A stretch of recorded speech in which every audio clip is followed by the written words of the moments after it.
Familiar? Of course, that's something President Trump believes he, too, is the victim of.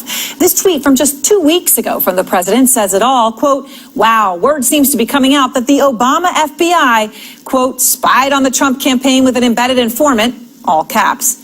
If so, this is bigger than Watergate. So D'Souza, victim of Obama, the FBI, what Trump has called and his allies have called the deep state.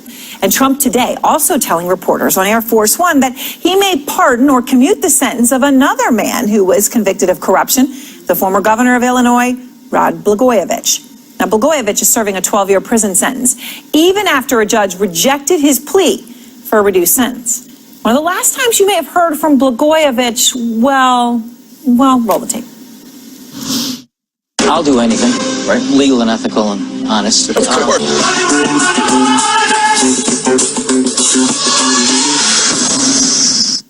So what suddenly brought Blagojevich back to Trump's mind? Could part of the reason be this op-ed from Monday's Wall Street Journal? The headline from Blagojevich, I'm in prison for practicing politics. Now, when I read this op-ed, I said to myself, this is a letter written for an audience of one, for Trump. Blagojevich writes, quote, the rule of law is under assault in America. It is being perverted and abused by the people sworn to enforce it and uphold it. Some in the Justice Department and the FBI are abusing their power. Blagojevich continues with these lines, clearly meant for the president. I learned the hard way what happens when an investigation comes up empty after the government has invested time, resources, and manpower. When they can't prove a crime, they create one.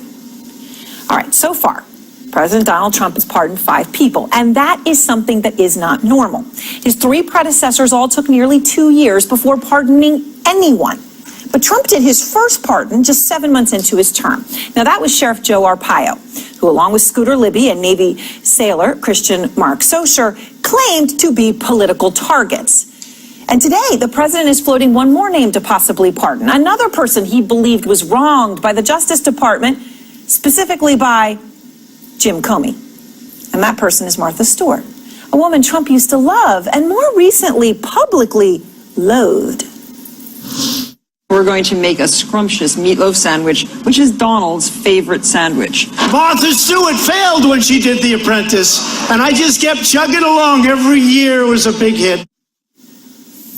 Trump's latest public flame of Stewart, calling a failure that you just saw there, was just this year at a rally in Pittsburgh. And Trump, by the way, has made her disdain, Stewart has made her disdain for Trump pretty obvious. Here's something she did. She tweeted out flipping Trump off. That was in 2017. So why is Trump now offering her a pardon?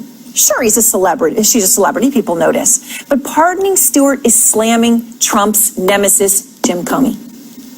James Comey. Turns out Comey was the one who built the case against Martha Stewart.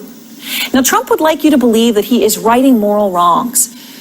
But the real question is, are these pardons really about himself? I'm fighting a battle.